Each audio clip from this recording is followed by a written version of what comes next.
นี่ทุกคนตอนนี้เราได้หญ้าแล้วเนาะป้อนให้ควายกินเนาะมันมักแล้นำคุณแบบนี้นะขันยามฝนตกแห้งลำบากเลี้ยงควายนะตากฝนเบิดมือ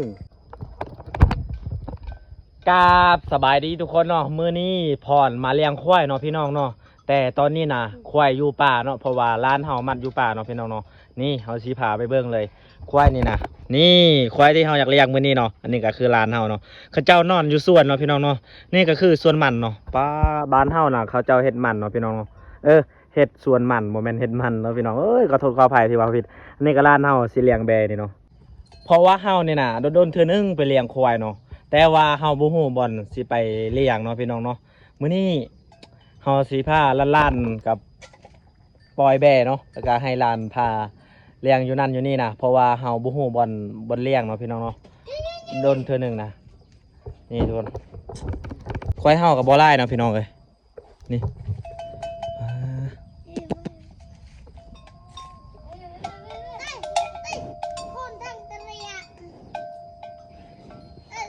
พรก็มาเลี้ยงควายเนาะพี่น้องเนาะเป็นจังไดก็พาไปเบิ่งวิวบรรยากาศแถวตามธรรมชาติเนาะพี่น้องเนาะว่าเฮาสิเลี้ยงควายตามเราที่เขาทางไว้แล้วเนาะไปปล่อยแบนี่เนาะอันนี้คือลานเฮาเนาะลูกเอื้อยแท้ๆเนาะไปนี่พี่น้องเอ้ยลานเฮาไปปล่อยควายให้เฮาเนาะเพราะว่าควายน่ะมันบ่ลึงนี่พี่น้องเอ้ย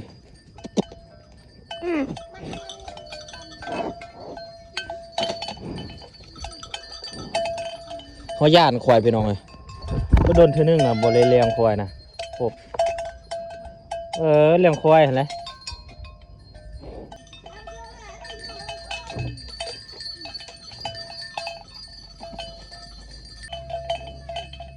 ในที่สุดเขาก็ได้ปล่อยเลยทุกคนนะควายบ่ลึงเขาน่ะแบบโดนเทื่อนะไปเลี้ยงควายนะปีนี้น่ะคือว่า2 เทื่อนี่แหละไปเลี้ยงเนาะ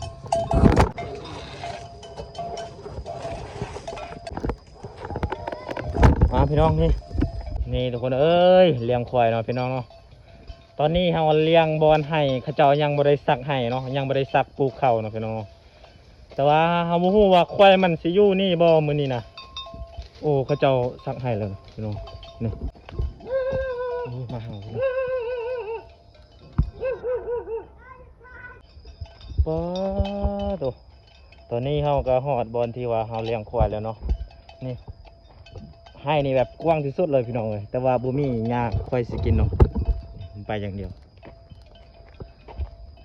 เราควายน่ะมันไปยำนี่เนาะนี่ทุกคนตอนนี้พรกำลังเบิ่งควายกินหญ้าเนาะควายกำลังกินหญ้าอยู่เนาะหญ้าก็มีลายอยู่แถวแบบบอนเขาเจ้าบ่เคยเลี้ยงเนาะแต่ว่าควายเฮาน้อยเดียวเนาะซ้ำมันสิกินเนาะหญ้าตัวนี้เนาะนี่ควายเฮามีแต่4 ตัวเนาะตัวหนึ่งพุ่นนี่เฮาจะเลี้ยงตามเล่าตัวนี้เลยเนาะตามเล่าที่ว่าเขาเจ้าทางปีซื่นนี่แหละปีกายนี่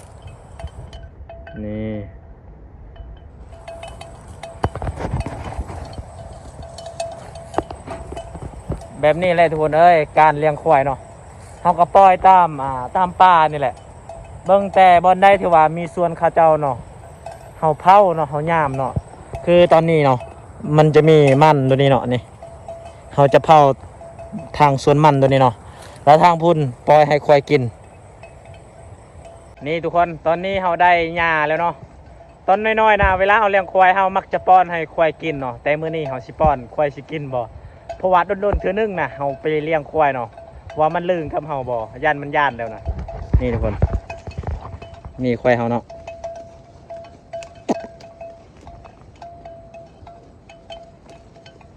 นี่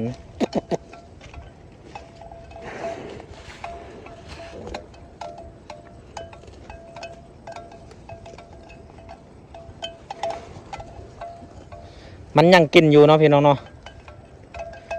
กระดานี่ทุกคนควายเฮากำลังกินอยู่เนาะควายเฮามีแต่4 ตัวเนาะแล้วก็ตัวหนึ่งอยู่นี่คนกำลังมันลากขี้ตมอยู่นี่ควายตัวน้อยๆเนาะเกิดปีนี้แหละปี2025นี่แหละพี่น้อง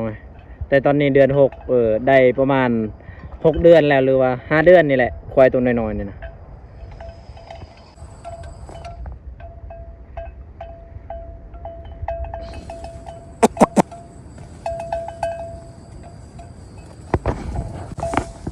ควายน้อยมันย่านพี่น้องเลยควายน้อยนะมันยังบ่เคยเห็นเขาเนาะมันย่านเนาะควายน้อยนี่ต้องเด็กน้อยได้จับได้ถ้าว่าผู้ใหญ่นี่มันย่านแบบมันหู้นะแบบผู้ใหญ่กับเด็กน้อยมันต่างกันหน่อยหนึงเนาะถ้าว่าเด็กน้อยนี่จับได้บางทีนะคือผู้ใหญ่นี่มันย่านบางคนยาแบบยาไม่ไหลเนาะพี่น้องเนาะมีไล่นะแต่มันเลือกเนาะตัวหนึ่งพุ่นควายโดดลงนี่เลยโอ้ยมันแดงกัดมันมักแล้วนำคุณแบบนี้นะนำมีขี้ตมเนี่ยแห้งมันมากนี่ตัวหนึ่งกินยาพุ่นยากระลายนี่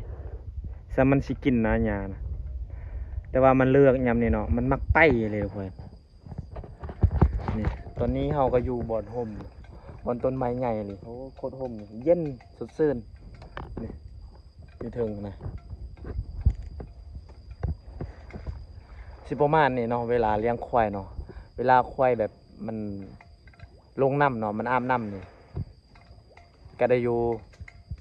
เวลามีหญ้ามันกินเนาะก็ได้อยู่เวลาบ่มีหญ้านะมันไต่คันยามฝนตกแห้ง